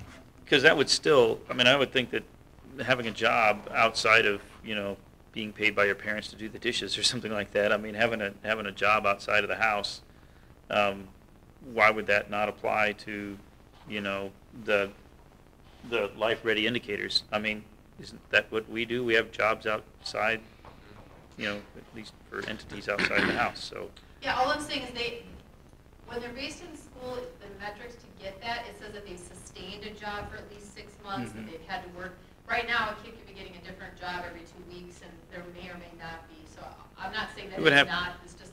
We would just have to be careful about the data we collect. Correct. Right. It doesn't have to be something set up through the district in order for it to count, because otherwise we'd be Correct. grossly inaccurate for reality. Correct. It's just the research isn't there, but it doesn't mean we could not include that. I think it's very valuable, absolutely. That I didn't realize they don't have work permits anymore, so that gets rid of one of your data points. And again, and to Quinn's point, you want to know that the data collection, whatever we do is, that comes from a reliable source. It doesn't want to look like we're making up stuff or we're just having people self-report stuff too. You do want to validate it somehow with that checks and balances, but, yeah. Any thoughts? Because we'll have to bring them back. I mean, we did really vet through the AP piece of it, I think, last meeting. We talked about a couple of different options on there. I mean, we can vet that through a little bit more by giving you option A, where we talked about exams taken, students participating, AP classes meeting their needs, like I went into it to take the rigor, or I went in it to earn college credit. We talked about 2 different options there. We can vet this through. We just wanted to at least give a visual as a starting place. Starting place. Okay. So if you have any thoughts, either if you can't think of it right now, and now that you've seen that, we'll try to vet through a little bit before next Monday. Only one. Yes? It's algebra 2. What did they have in there? Allegra 2. Oh, sorry. Allegra 2. That's my one. Okay, thanks. Well, it is, It could be right, it is. It was a notch on the spillage. We Well, put that down to 87. Yeah. I mean, I get, my only thought with the AP scores Yeah. is, the things we're looking at, or that we've talked about, is how many of the students are taking the test, or how many tests they're taking, versus like their scores on the test. And to me, that's 2 different things, because there's students who self-select that they don't want to take it because they don't feel prepared, which for us as a district is a big red flag. That why aren't you feeling prepared? Versus looking at the actual scores, and that's more of a reflection on the student performance of themselves, like a more individual thing. So they can kind of tell you 2 different things. A lot of it does overlap, but I would hate to see kind of like one without the other before we start forcing people to take the test or something along those Could lines. we add more than one metric for AP onto the dashboard if it's helping? Sure. Yeah, sure you can. And you can have sort of a sub thing that we as a team look at too. It's just sort of that district piece of it. Again, what the statistics are that get reported, nationally is probably the ones that everybody compares it, but inside that, we can break it down as much as we want to. Because I agree with you that they're all sort of intertwined when you look at them. Right, because it's also that balancing measure. Because one of the things on these dashboards is you you could really try and hit one thing, but you want to make sure you're not dropping something off. We could get really high test scores, but then we find out that only the 5 smartest kids are taking them. So you look really good on one part, but this is why you do it. So you really kind of need to have that. If you're looking at one, you really need to have the other end of the spectrum to see what are we looking at that we're not pushing so much that we're losing something else that's important. Yeah, A I lot think. of test groups don't have AP as a standalone, it's just one indicator of that academic Sure. piece, because it could transit into transcripting credit, it could be looking at different things other than AP. Right, but you really want to keep that fullness because you don't want to push everybody one way. You want to have people kind of self-select where they excel at, I think. I still think seeing the percentage of students enrolled in AP class that actually take the test, and then the number that take the test scoring a 3 or greater. I'd like to see those two metrics, just what you're saying. College Board gives us those. It's just a matter of, are we trying to improve? Again, because some of them are like a pulley, like some will improve, but then the other would be hard to do that. So it was interesting this month that 2 Rotary students of the month, when I drove them one Tuesday, they both had equal amounts of AP classes in their schedule, and one was taking 0 AP exams, and she gave me her whole rant. It was after the last board meeting when I don't know why I was just, we were driving there, I asked her, and one of the girls was taking none of the tests for her AP classes. The other was taking all of them. And just there are reasons why, just sort of, because it was on my brain, it was the next day right after the board meeting, and just listening to their rationale, which, I mean, it was very intentional in their choices. It wasn't like, oh, I just don't feel like studying. I mean, there was some very intentional decisions about why they made the choices of which exams, who's taking what exams, so. Anything we can learn from, anything to be learned there from that discussion? Yeah, it was interesting. One of them happened to be the whole AP chemistry piece of it, and depending upon, and one had really researched her major and found out that no matter what she got in that, she was going to have to retake it. Another class she said she wanted to retake. This was just to help her feel better about taking it in college. And so this was never, her plans were never to take it. She just wanted enough to be able to do it because she felt the university she was going to had a really strong program in that and wanted to get it from the professors at that program. So it was, I mean, they were very unique, but like intentional decisions. It's not like they were just random, like, oh, I'm overwhelmed, I just don't feel like taking it, or whatever. It's almost like they had those decisions even before they made a decision whether they felt prepared or not to take the test. I agree with that. I had asked Kayla, and I don't remember what she said, but they were thought out. It wasn't just laziness. It was thought out to what made sense to her. So I think it's really a personal decision. Thanks for putting this together. Okay, on to B referendum update. Just a couple of things. Obviously, the big thing tonight where we're on the financing side of things, but we did hold our first team meeting last Thursday with Ray Architects, and we just got a meeting request between now and January of 2018, every 2 weeks, every Thursday for 2 hours. So, yes, it's real now.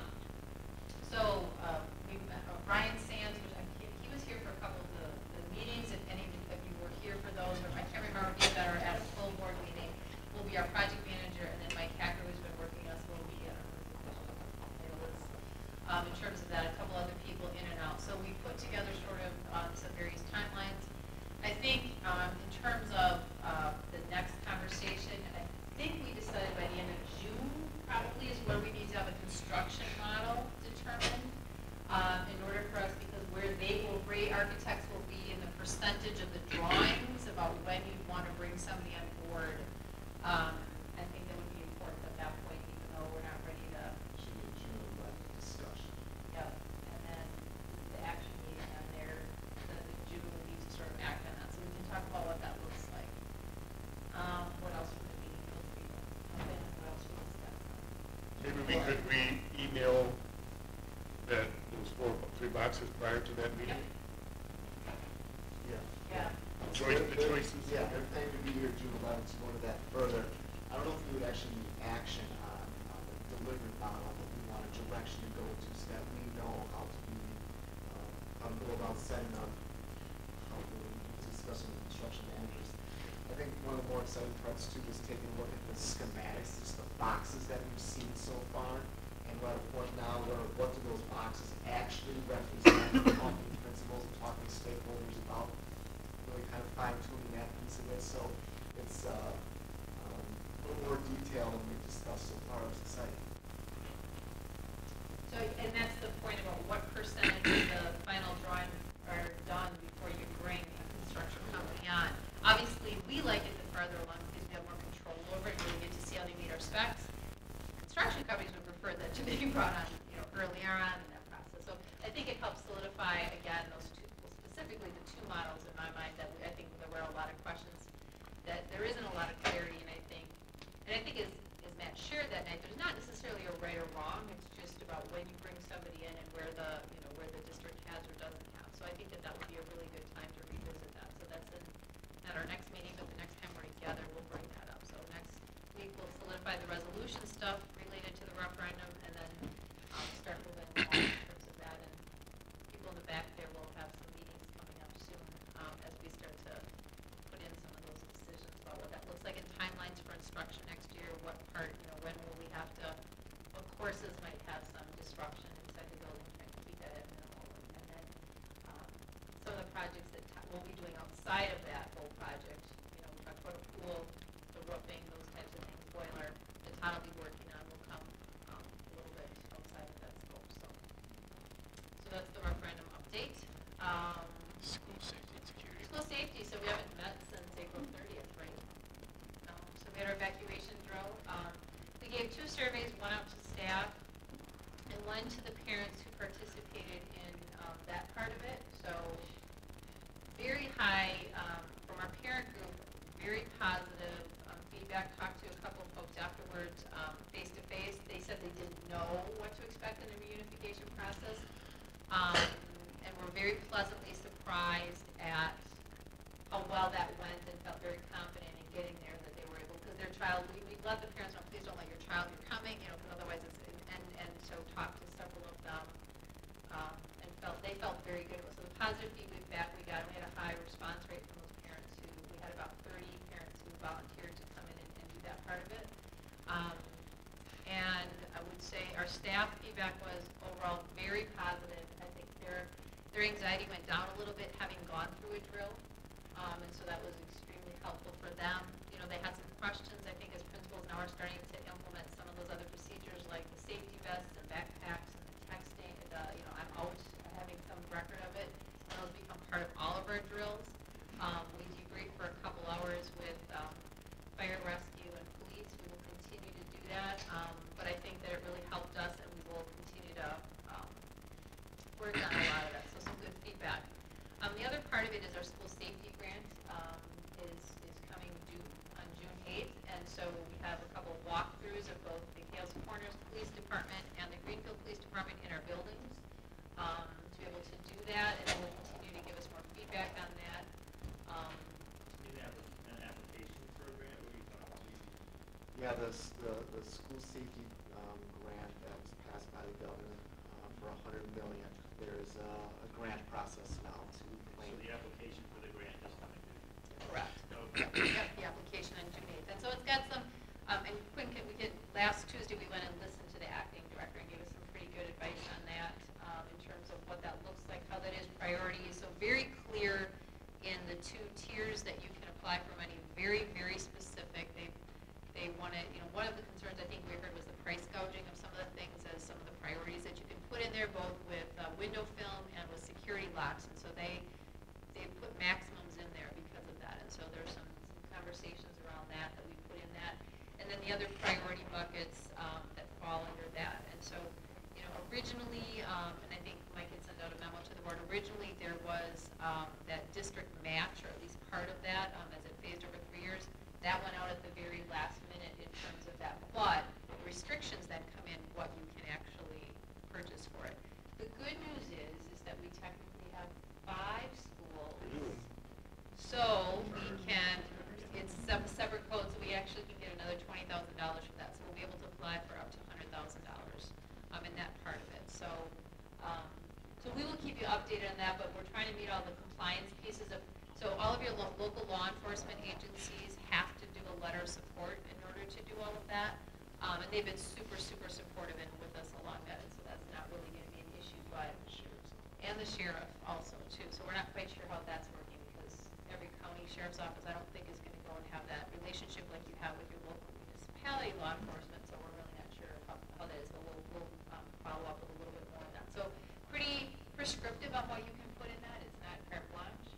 It has to be spent, so huge, so they've hired 15 FTEs to read the grants because their turnaround time, so they're due June 8th. You will be notified by the end of June because they know, yeah, like it's insane. Partly because if you're going to be doing some jackhammering and stuff like that, that's got to happen during the summer because you don't want that during that. And so it has to be spent by August of 2019. So the question was if you had budgeted for that or it was part of a referendum planning, you can't go back and fill that in. So there's some good questions. So we'll continue to keep you updated as we fill in what those are and what we're able to apply for in terms of all of that stuff. So anything else on that?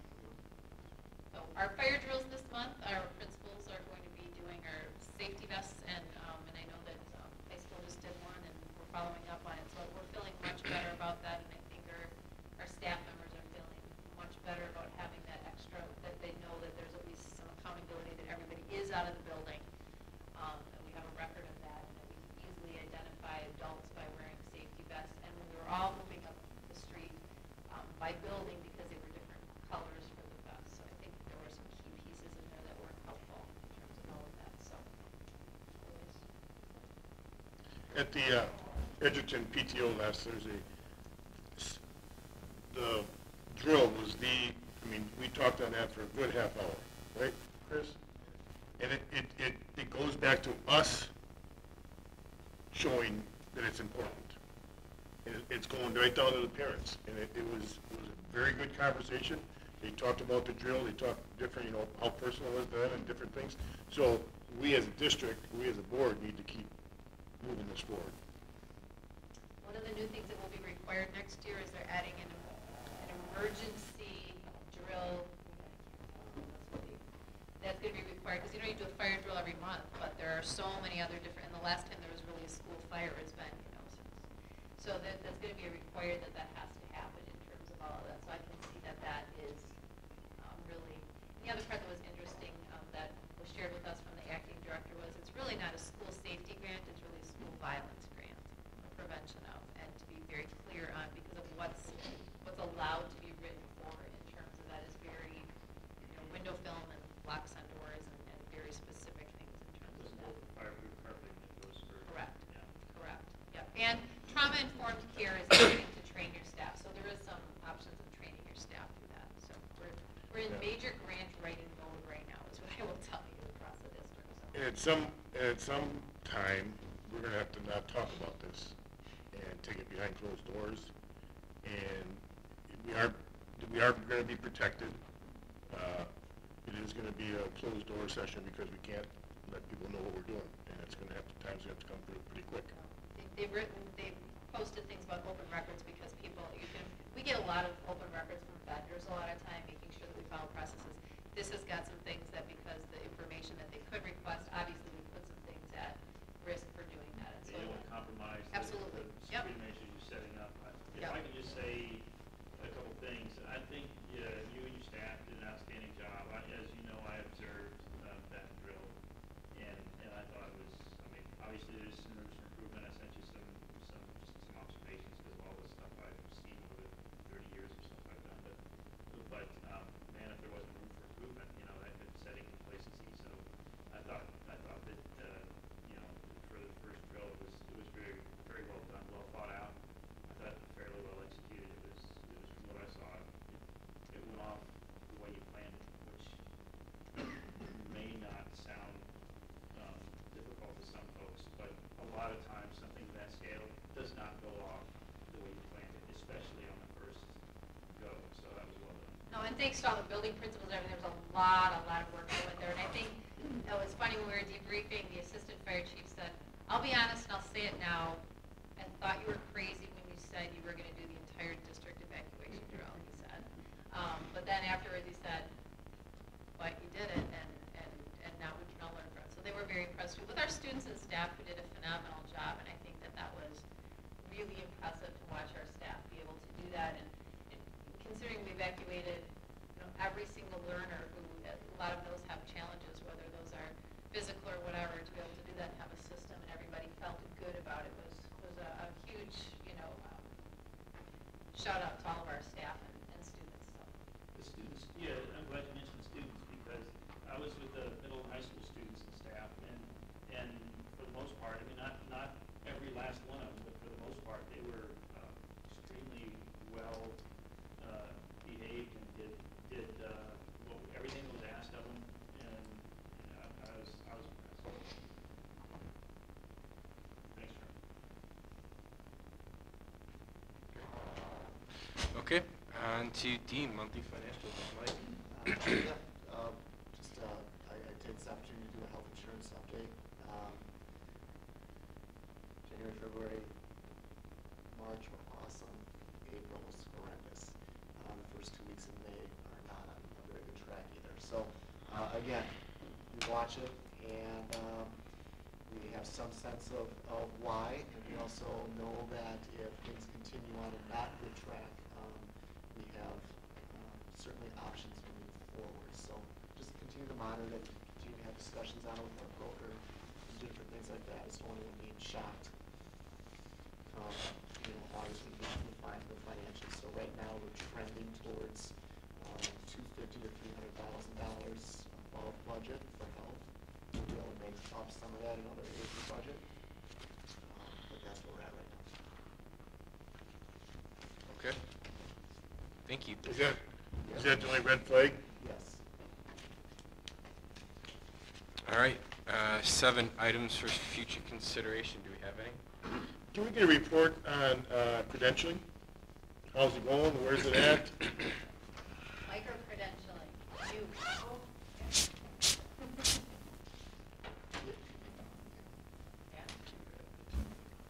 Anything else? Quinn, would you like that as a memo or board discussion? Well, I think there's a financial piece to it, so I would think it should be a discussion. Discussion, okay. Okay, 8 announcements. As a note, the second meeting in June, we're actually going to change it from the 25th to the 18th.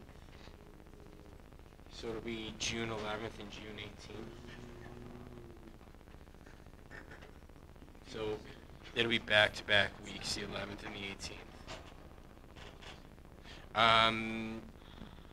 Almost all of the administration is going to be at a conference. 7 would, he would, he's the only one that would. Are you going to be in Gary, Indiana? I can handle it. Is this conference in Gary, Indiana? No, it's not. Well, where is it? I don't know, it's up Old Town, Oconomowoc, it starts with an O, So, Resourceville? so we'll change it to the Yeah, 18th, yep.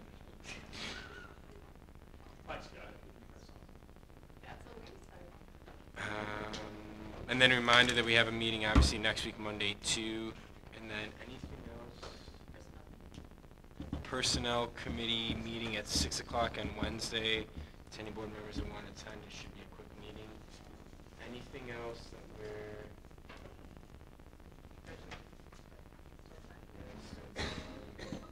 Thank you to Dr. Olson and the parent chaperones who went on the 8th grade DC trip. The middle school, 2 weeks ago? 2 weeks ago. Yeah, the kids had a great time, so thank you, and they all made it home safely. So that was good. Anything else? Did you get the picture where the guy goes from one side to the other? The changing of the guard? No, the panoramic. They do a panoramic picture, some kids sit on Right. the end of the photo and then run to the other. So the Really? photo goes- Yeah. We did not. They did Because not. He's really get in the photo, he's on organized. both sides. Yeah, no, we. Or she. Okay, I'll take a motion to adjourn the closed session pursuant to Wisconsin statute 19.851C to discuss A, negotiations with the the Whitnall Area Federation of Teachers, and B, administrator, professional/technical and support staff salaries.